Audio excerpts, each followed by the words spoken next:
Philip Hammond, le ministre britannique des Finances, s'est félicité des mesures annoncées par la Banque d'Angleterre pour relancer une économie fragilisée par les incertitudes, un mois et demi après le référendum sur le Brexit.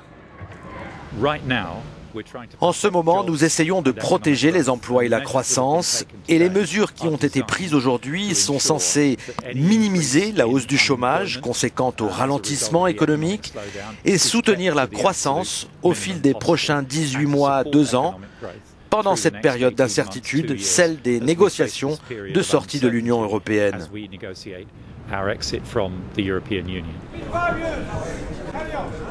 Les marchés aussi ont plutôt bien accueilli le plan de relance de la Banque d'Angleterre.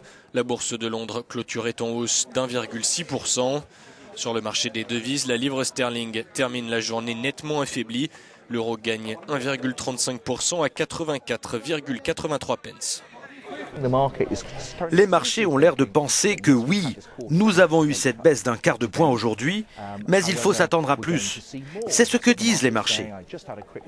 J'ai jeté un œil aux prévisions d'évolution de la livre et elles semblent indiquer qu'il y a 40% de chances que les taux soient descendus à zéro d'ici la fin de l'année. Le vert est aussi de mise dans les places boursières européennes, mais sans grand enthousiasme. Paris et Francfort terminent en hausse d'0,5%. Certains analystes jugent les mesures un peu courtes par rapport au ton pessimiste de la BOE sur l'économie.